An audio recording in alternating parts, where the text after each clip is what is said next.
Good evening, everybody. This is Thersites the Historian. I thought I'd provide some brief commentary on the South Carolina Democratic debate, which just went down. This was, without a doubt, as I have labeled it, the shit show showdown. Of all the debates of this cycle, this one was by far the most disorganized and chaotic. Last debate was also relatively chaotic, but at least there was a certain flow to it. There was a certain pattern. Here, it was just a brawl, but one which was so disorganized that it's really hard to describe or explain. So let's talk about the problems with the debate itself before moving into how people performed.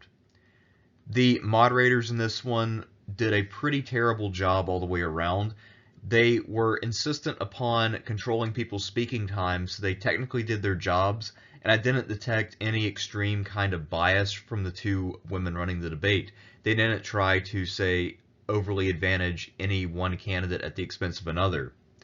However, they spent a lot more time fighting about their speaking time than they did actually guiding the discussion in a positive or productive direction.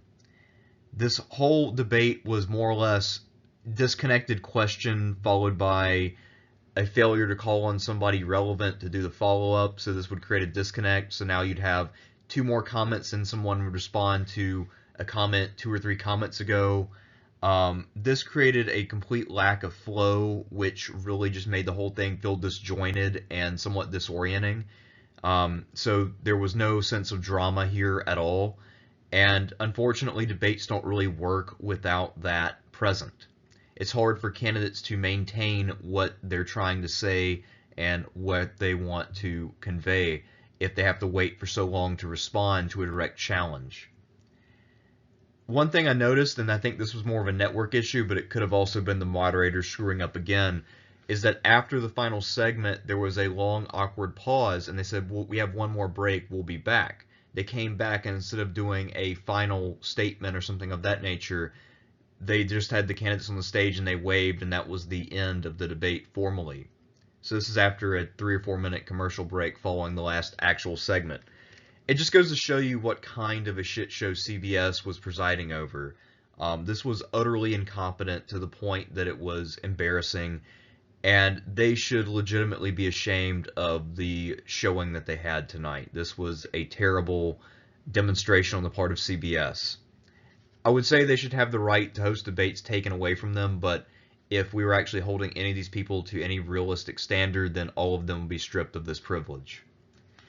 Another odd thing about this debate, and something which again shows the incompetence of CBS and also the DNC's corruption, the audience, the members, had to pay anywhere between $1,750 and $3,200 to attend this 2-hour event. Translation, the audience was most likely 100% millionaires. It's very unlikely that anyone who is not a millionaire would be willing to drop that kind of money to see a 2-hour event, especially one that is as unexciting as a Democratic primary debate. So what I noticed, and what a lot of people noticed, everyone who watched in fact, noticed that the audience cheered and booed at times which don't make sense for Democratic voters. They tended to cheer pretty much everything that Bloomberg said, and when Bernie talked about how Bloomberg's main backers are billionaires, there were very loud, audible boos. This is not something that would ever occur in an actual Democratic debate with actual Democratic voters, at least not the vast majority of them. So clearly this was an extraordinarily affluent audience, and while I have to assume that many people out in the streets would notice something like that, I'm sure there's some people who wouldn't notice that, and they would just think, oh, well, Democrats in South Carolina are super right-wing, I guess. So hard to gauge how that will impact the results going forward into Saturday's South Carolina primary. Issue-wise, this was basically an idiot tier discussion of tertiary issues, is the best way I can put it. The candidates only really talked about side issues, and they didn't do a very good job of discussing those at all. The issues that came up that I saw were guns, Russia, Castro, meeting with dictators, i.e. should you do it or not, and Senate obstructionism from Mitch McConnell. So again, these are all real things, but they are not terribly interesting, and I doubt that any of these things are even top 5 issues for any actual voters who are going to partake in either Super Tuesday or the South Carolina primary. So, if I had to summarize what went down in this debate, the simplest way to put it would be that nothing really happened. There was a lot of talking over each other, a lot of interruptions, a lot of fighting with the moderators for time, and a lot of squabbling that was relatively incoherent and almost completely impossible to make out or differentiate.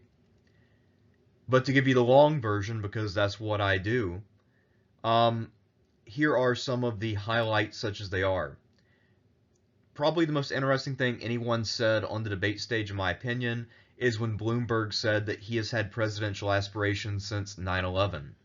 That strikes me as incredibly creepy. I believe the way that he phrased it is that he wanted to hold the office of president ever since he walked through the ashes of 9/11. So apparently this egomaniac was walking through the ashes where 3,000 people died and he was thinking about himself and his own personal glory. That's really creepy. And if it was possible, it makes me respect him even less somehow. Other than that, no one really said anything that was terribly interesting one way or another. So if we're talking about performance, this is harder to gauge because it was such a messy shit show that nothing that anyone did really stood out. Biden and Steyer were explicitly pandering to black people in ways that were painfully obvious. Steyer said the magic word reparations, and then Biden was talking about his traditional support with black people, and he mentioned Obama's name maybe 58 to 94 times, somewhere along there. Bloomberg had a marked increase in his performance from last time. He was exponentially better than he was in the last debate, which means that despite that, he was still terrible. He came across as a complete and total unfeeling asshole, someone who is unlikable on every level, but at least he came semi-prepared and he had answers. He showed a little bit of emotion. He wasn't speaking in a complete and total monotone. It was only a partial monotone. So he went from being a complete zero to being a bad Eugene Levy impersonator. So that is progress, believe it or not, but how well that will play out, I don't know. I feel like because Bloomberg has so much money and he gets a lot of, I guess what you call low information support, it may not matter that he's a terrible debater and maybe this kind of performance is good enough. It's really hard to say. I guess we'll find out one way or the other. Pete actually did a pretty decent job compared to previous nights. He was able to keep the smarm in check a lot better than he normally does, so he came off a lot less smug than normal. It was still there, but it was not nearly as prominent as on previous performances, so perhaps someone talked to him about that and he managed to rein that back a little bit.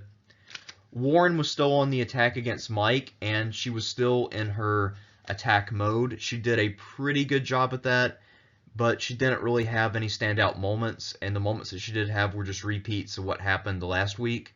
So, given that her performance last week really didn't get her anything, I don't think that she will get very far with what happened tonight.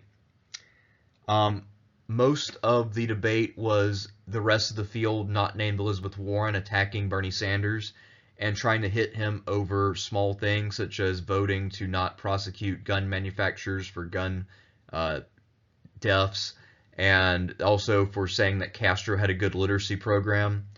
To his credit, Bernie Sanders managed to defend himself rather than trying to back down. If he had backed down or apologized, it may have been fatal.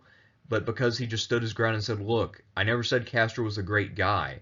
I said he had a literacy program. There's a big difference. Barack Obama said the same thing. So I think he had the exact right response for that particular question. The question then becomes, does anybody care about any of the issues that these people were trying to throw up to Bernie as being, this is why we can't nominate this man? I don't think they do, but again, I'm thinking more of the general election electorate, and by general election in this case I mean more of the Super Tuesday voters. If we're talking about South Carolina voters, the fact of the matter is that South Carolina voters are kind of odd when compared to most voters in the Democratic Party. So there's a chance that they actually do care about this kind of sideshow bullshit, but I don't really know. If I had to really guess how voters will react, here is what I would say. nothing changed. Bernie is still the front runner, but his main worry is a brokered convention.